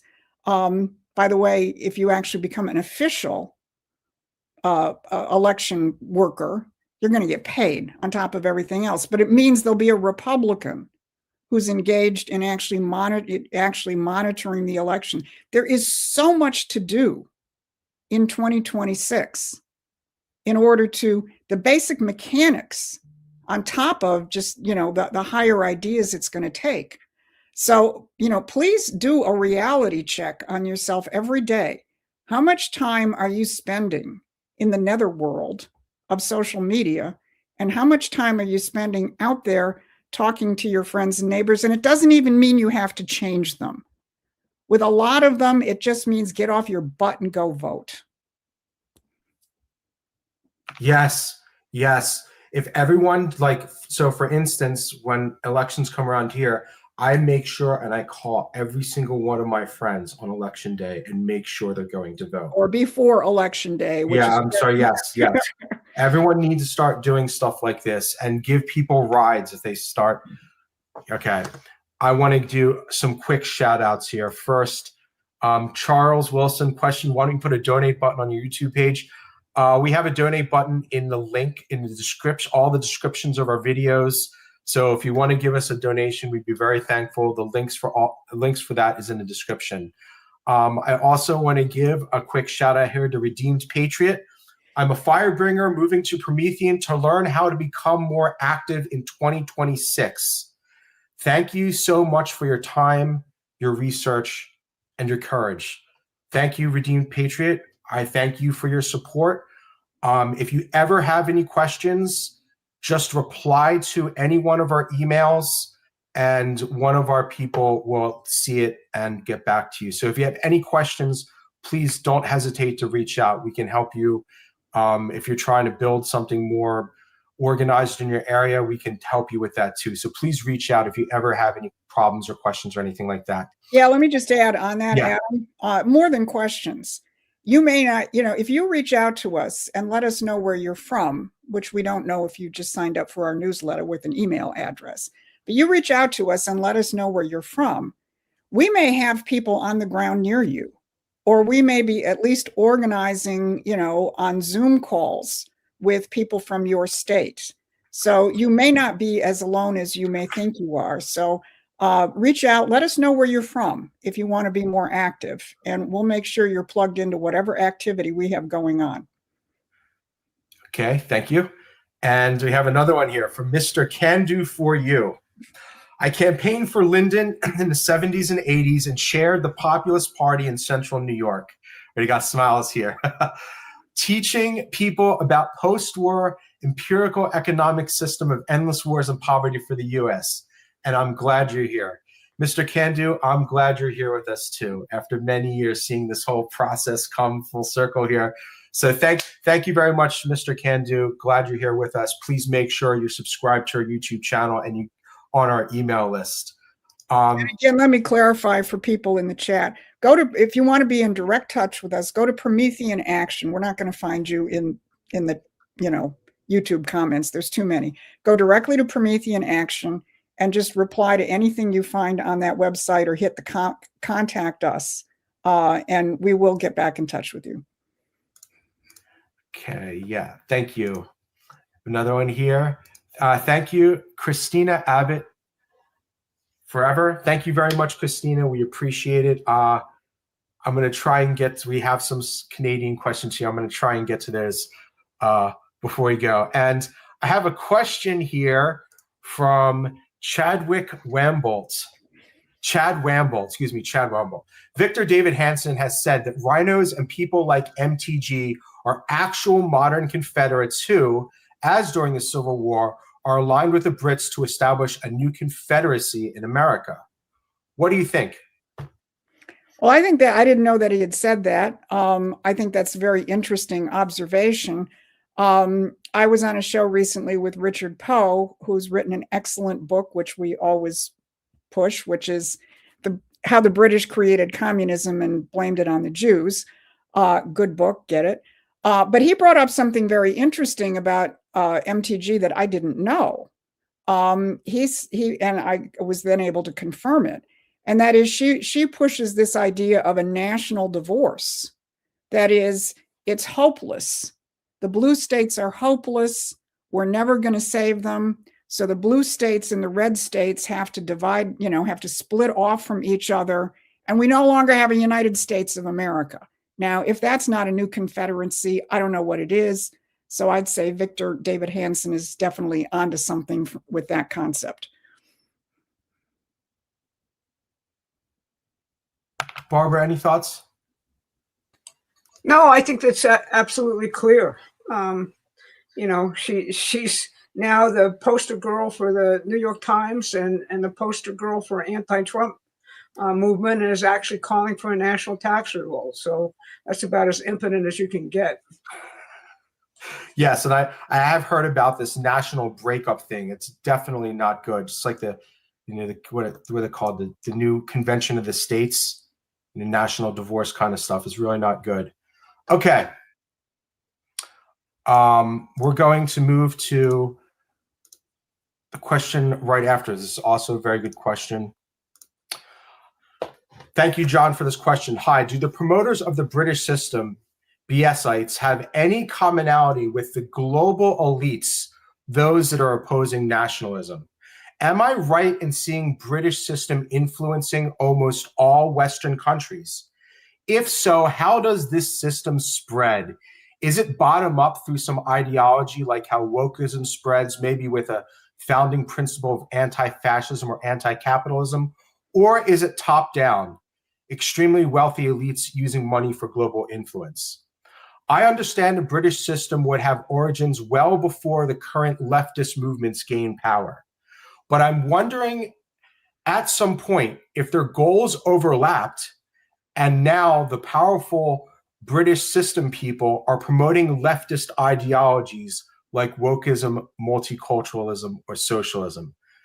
Thank you very much, John, for this question. Barbara and Susan, your thoughts? Well, where to start? Yes, you are 100% sure on all of your intuitions. The globalist elites oppose nationalism, and they are very much the same people, the central banking crowd, who are central to running the City of London or the British system. And you're correct in your understanding. The British, ever since the Civil War, have tried to figure out ways to create a global empire in which the central bankers and the financiers control everything under a world government, and sovereign nation states disappear. They become like, the notion that you break up the United States. Their idea is you actually have very small units, like city-states in the world. You balkanize everything so that they can exercise maximum control.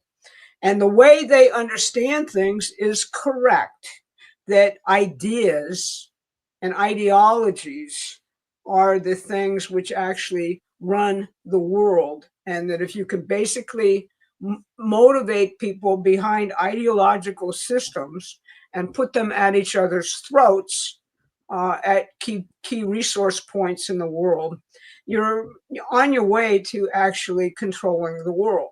That's why when we look at the latest stuff that's going on around Israel and the Arab world, just as an example, Trump is trying to create a peace in that area of the world, incorporating both religions and their concepts into a permanent peace. On the other hand, everybody who the globalists are trying to influence say, you have to choose sides. Are you for the Jews or are you for the Arabs? Which ones?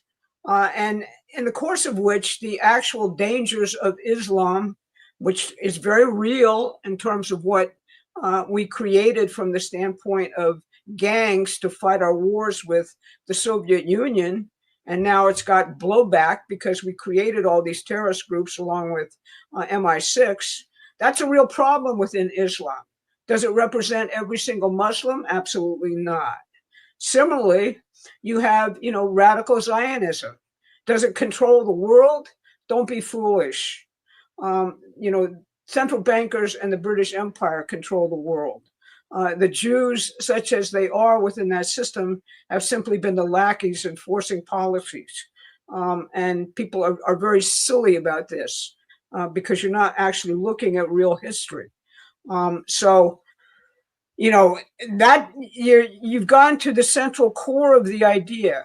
British secret intelligence, ever since the Civil War, has preoccupied itself by creating different types of cults around ideologies, particularly religious cults, because their idea is if you can get a religious war going, that's really, really, really hard to solve, because both sides of that religious war believe that they're acting on behalf of their God.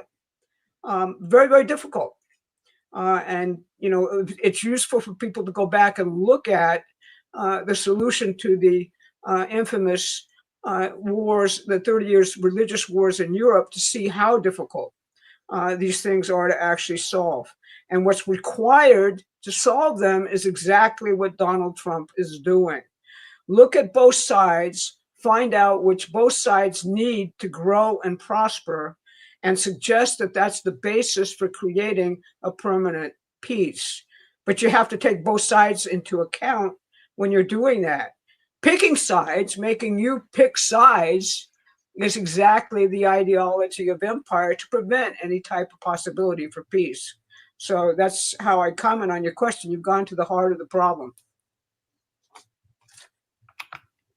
Thank you. And I would just like to make a little bit of a comment on that myself. You have to realize we're dealing with what's called neoliberalism, right? But neoliberalism came out of 18th century British philosophy. So the one thing I would caution you on is don't see neoliberalism like we're dealing with today and classical British liberalism as two different things. They're really the same thing. Neoliberals are even more degenerate about it. So you have to see the classical liberal movement, which started in England in the 1800s. Just all you have to do to look at the disgustingness of the original liberals, and there's plenty more examples, is Jeremy Bentham's In Defense of Pederasty, right? So you had all these British noblemen that were creating this new liberal philosophy to wreck the American tradition, intellectual tradition. And now they teach this this liberal stuff in all the universities.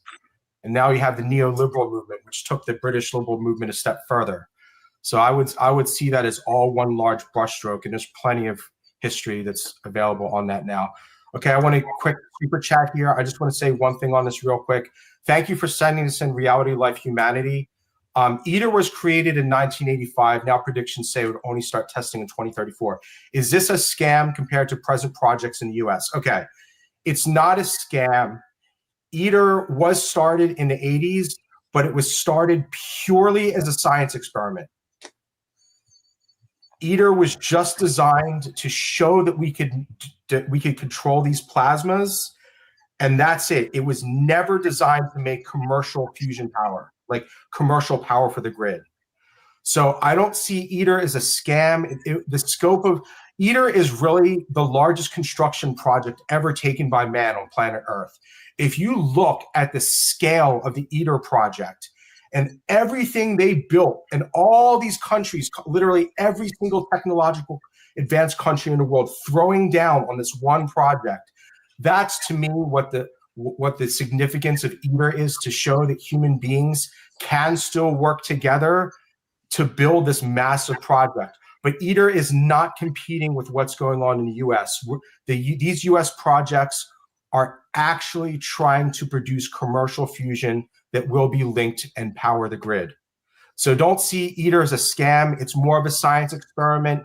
Yes, the cost overruns are ridiculous, but once it goes online, it will give us useful data and show us how to build better reactors in the future. So just wanted to clarify that. Make sure you're subscribed to our newsletter and our YouTube channel here. Thank you very much. We appreciate the support. And let me again give a shout out, because somebody in the chat wanted to restate our friend's Substack, Brian Lantz, Lantz. Yeah. You can get a really good grasp of, where the fusion issue stands right now, both from the sweep of history and the particular project that Truth Social is now involved in. Thanks. Adam just put his name back in there.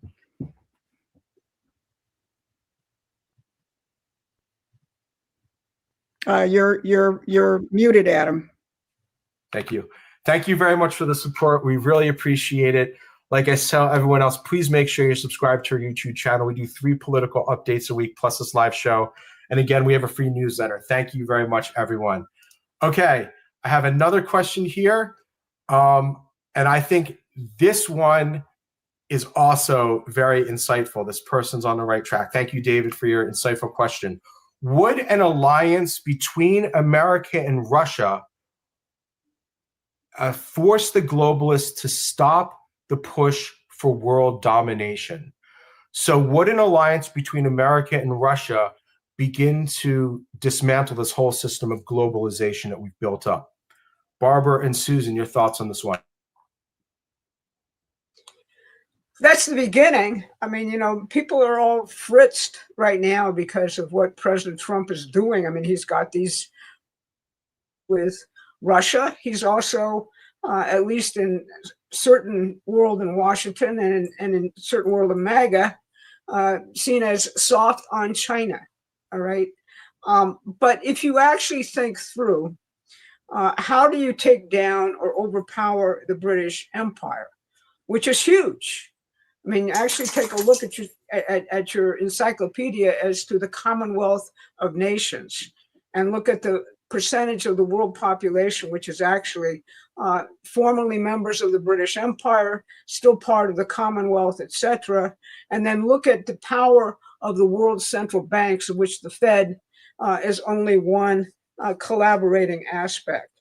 What would it take to take these and then top that off with the entire drug and black economy, so-called, which keeps this whole awful machine running? Trump is running a war on all of these battlefronts, okay? And really, if you think about it, if 4 nations in the world, the United States, Russia, China, and India, formed an alliance with the specific intent to help President Trump take out the globalists, you would have a significant part of the world's population, add Japan to that. In fact, that's what is actually being talked about by the Trump administration right now in its theory of what they call the Core 5. You would have a significant, amount of the world's scientific and technological and engineering expertise. And then you'd be looking at what's left of the British Empire, which is essentially the Atlanticist Europe and all these other, and the dark economy. And you've got essentially the formula, these 4 powers for actually taking down the British Empire. And I think that's what Trump is actually working toward with the addition of Japan. This is all physical economics. It's all, where's the progressing populations in the world? They're certainly not in Europe. They are in Asia, primarily, and Russia is the gateway to Asia. So that's yes, is the answer, but much more beyond that. And we need to do that. I point out always, if you go back and look at the House of Lords report called UK Foreign Policy in a Shifting World Order in 2018, they are very focused on those 4 countries, all right? The United States, Russia, India, and China as being essentially the places that they have to screw up and keep at each other's throats in order to continue their world domination. So yes, that's the answer, I think, to your question, David. And it's very much, I think, along the lines that President Trump is actually pursuing.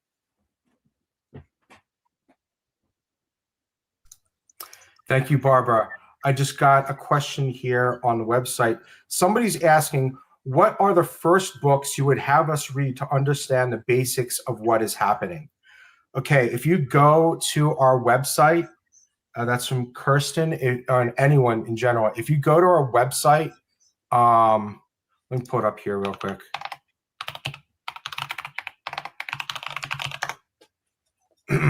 I will just quickly show everyone where they can see our list of books. And we are going to update this soon. Or we really should be. Okay, so if you go to our website here. It's not up yet. Yeah, no, I'm going to. Okay.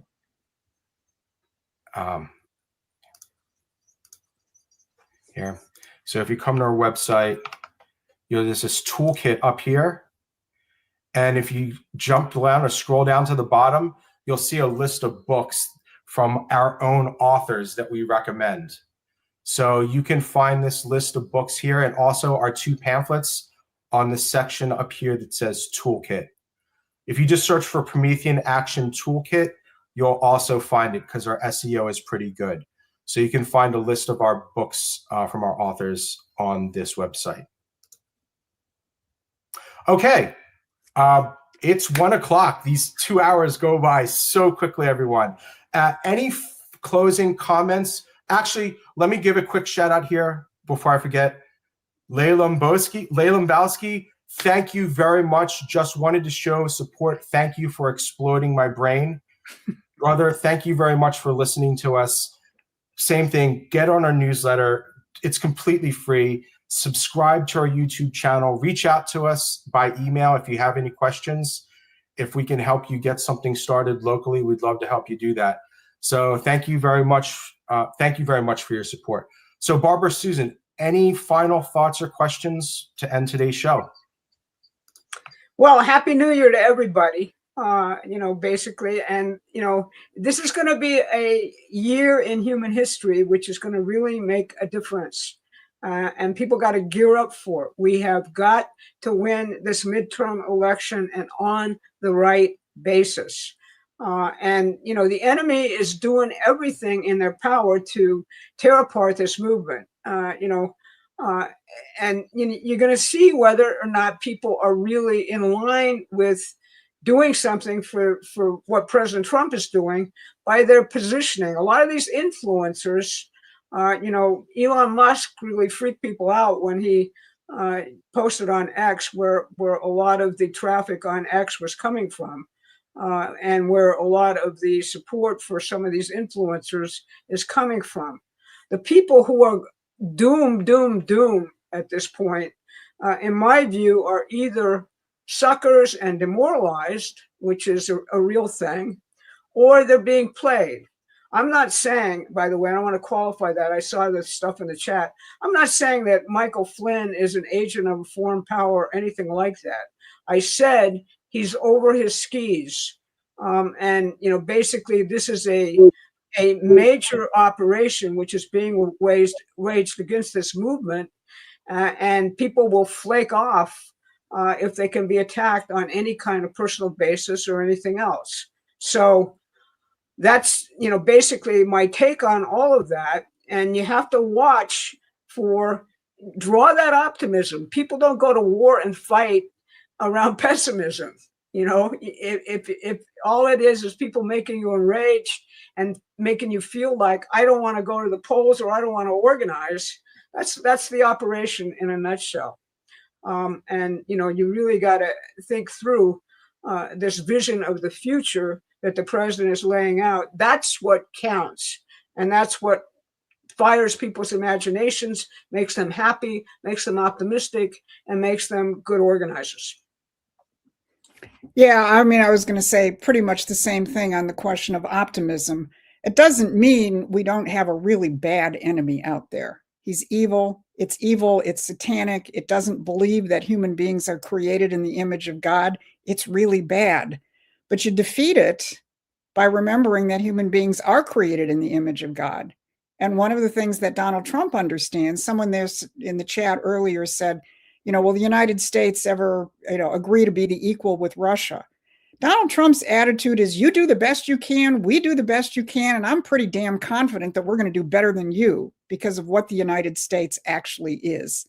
So I think if people take that attitude and again, carry it, out onto the ground in this critical midterm election, figure out what role you can play, because everybody can play a role. And I guarantee you in the swing states, this thing is going to be the teeniest, tiniest margins. So everything that everybody does is going to make a difference, especially, and it will be successful if it's driven by optimism. Thank you, everyone. We just reached 300,000 subscribers on YouTube. We reached that last night, in the middle of last night. Thank you, everyone, for your support. Please follow me on X. If anyone out there is trying to start a social media presence similar to what we do, right? The format could be different. If you're trying to start a social media presence and actually build support on social media like we're doing, please reach out to me on X. I'm trying to work with some new people because we need to have more channels like this on social media. So you can reach out to me on x.com. And thank you very much, everyone. We'll see you next week. Happy New Year, everybody. Happy New Year.